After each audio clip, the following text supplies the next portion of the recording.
السلام علیکم ورحمۃ اللہ وبرکاتہ۔ نحمدہ و نصلی علی رسولہ الکریم۔ عزیز بچوں، آج ہم دروس اسلام نمبر 7 سے تیسری کتاب التاریخ کا تیسرا سبق مدینے کی طرف ہجرت یہ پڑھنے جا رہے ہیں۔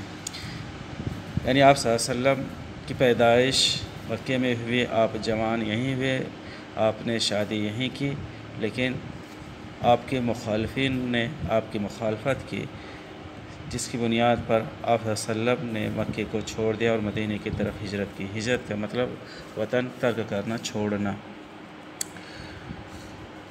اس سے پہلے سبق میں ہم نے پڑھا کہ مدینے سے جو ہے حجاج تشریف لائے اور انہوں نے آپ صلی اللہ علیہ وسلم سے بیعت کی۔ کہتے ہیں رازداری کے ساتھ یہ بیعت نصف شب میں مکمل ہو گئی۔ نصف شب آدھی رات میں، نصف مطلب آدھا شب رات، آدھی رات میں یہ بیعت جو ہے مکمل ہو گئی۔ لیکن صبح ہوتے ہی قریش کو اس کی بھنک لگ گئی، خبر لگ گئی۔ یہ خبر ان لوگوں تک ایک شخص نے پہنچائی جو چپکے سے بیعت عقبہ کو سن رہا تھا۔ قریش نے مدینے سے آئے حاجیوں سے کہا کہ ہمیں خبر پہنچی کہ تم لوگ ہمارے صاحب کے پاس ملاقات کے لیے آئے ہو، جسے تم ہماری سرزمین سے اپنے ہمراہ لے جانا چاہتے ہو، اور تم ہم سے جنگ کرنے کے لیے اس سے بیعت لے رہے ہو۔ قریش نے ان سے حلفیہ بیان لیا کہ ایسا کچھ نہ ہوگا، قسم کے ساتھ بیان لیا کہ ایسا کچھ نہ ہوگا۔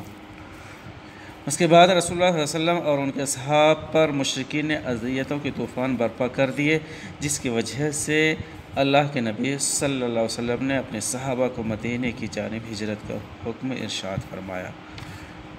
حکم ملتے ہی مسلمان اپنا وطن، مال، آباء و اجداد اور اولاد کو چھوڑ کر فرداً یا چند افراد پر مشتمل جماعتیں مدینے کی جانب ہجرت کرنے لگیں، یہاں تک کہ مکہ میں رسول اللہ صلی اللہ علیہ وسلم کے ساتھ حضرت ابوبکر، حضرت علی اور کچھ ضعیف العمر مسلمانوں کے سوا کوئی نہ بچا۔ قریش یہ معاملہ سمجھ گئے۔ کون سا معاملہ؟ کہ مسلمان دھیرے دھیرے غائب ہو رہے ہیں، آخر کہاں جا رہے ہیں، کہاں اپنا بود و باش اختیار کر رہے ہیں، تو یہ معاملہ سمجھ گئے اور مہاجرین کے نکلنے پر گہری نظر رکھنے لگے، یعنی ہر طرف جاسوس مقرر کر دیے۔ انہیں خدشہ ہوا کہ محمد صلی اللہ علیہ وسلم بھی کہیں ان کے ساتھ مکہ سے نہ نکل جائیں۔ اس خدشہ کے تناظر میں نظریے میں قریش نے دارالندوہ میں ایک اجتماع کیا اور اس معاملے میں لوگوں سے مشورہ چاہا۔ کسی نے کہا انہیں قید کر لیا جائے، کسی نے کہا کہ انہیں قتل کر دیا جائے، کسی نے کچھ مشورہ دیا ہے، کسی نے کچھ۔ آخر میں سب کے سب آپ صلی اللہ علیہ وسلم کے قتل پر متفق ہو گئے۔ اس کام کو انجام دینے کے لیے انہوں نے ہر قبیلے سے ایک ایک طاقتور جوان کا انتخاب کیا اور انہیں ایک ایک نہایت تیز بجلی کی طرح چمکتی ہوئی تلوار دی۔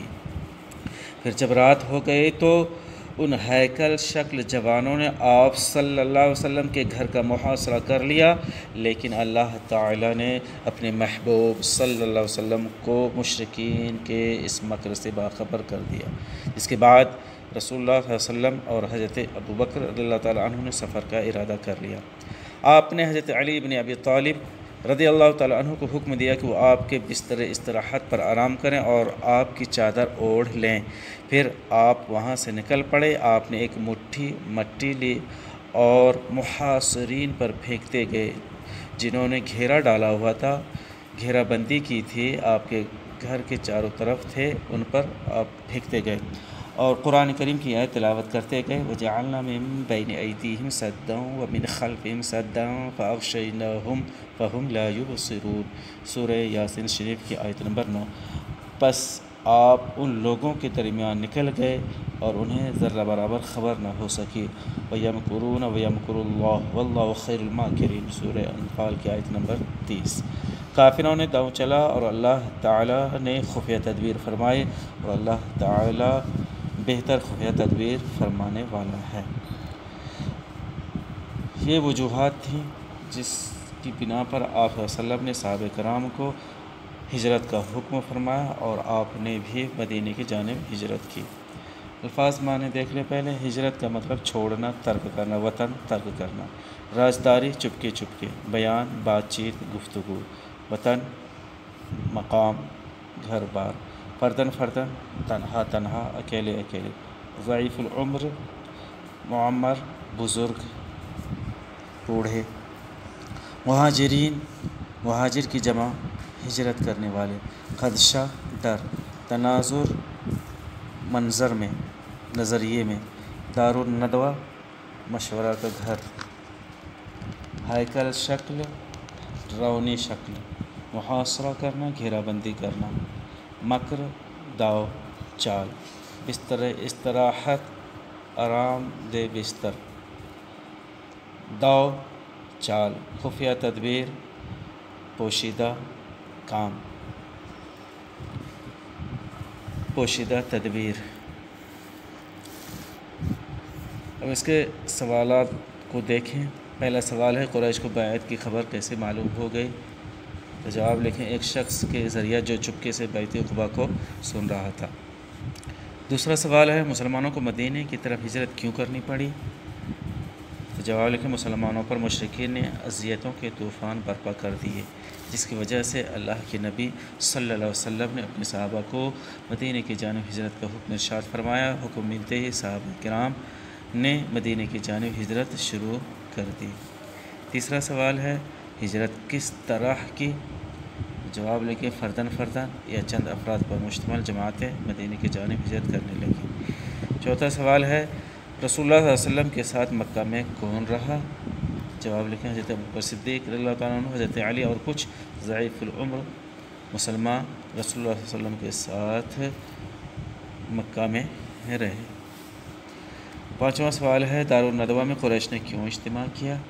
تو جواب لکھیں قریش کو خدشہ ہوا، ڈر ہوا کہ محمد صلی اللہ علیہ وسلم بھی کہیں مہاجرین کے ساتھ مکہ سے نہ نکل جائیں، بیں وجہ قریش نے دارالندوہ میں اجتماع کیا۔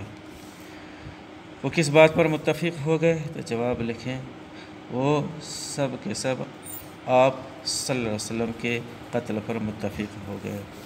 ساتواں سوال ہے اللہ کے نبی صلی اللہ علیہ وسلم کے گھر کا محاصرہ کس نے کیا اور کیوں کیا؟ تو جواب لکھیں ہر قبیلے کے ہیکل شکل جوانوں نے آپ صلی اللہ علیہ وسلم کے گھر کا محاصرہ کر لیا تاکہ جو ہی گھر سے باہر آئیں سب مل کر یکبارگی آپ پر حملہ کر کے آپ کا کام تمام کر دیں۔ آٹھواں سوال ہے قریش کا داؤ کیسے ضائع ہو گیا؟ تو جواب لکھیں اللہ تعالیٰ نے آپ کو مشرکین کے اس مکر سے باخبر کر دیا، آپ وہاں سے نکل پڑے، کسی کو خبر تک نہ ہوئی، اس طرح مشرکین کا داؤ ضائع ہو گیا۔ سوال نمبر ج ہے مندرجہ آیت کس سورہ میں ہے اور آیت نمبر کیا ہے؟ تو جعلنا من بین ایدیہم سدا، یہ سورہ یاسین شریف کی آیت نمبر 9 ہے، اور دوسری آیت ہے وَيَمْكُرُونَ وَيَمْكُرُ اللَّهُ، یہ سورہ انفال کی آیت نمبر 30 ہے۔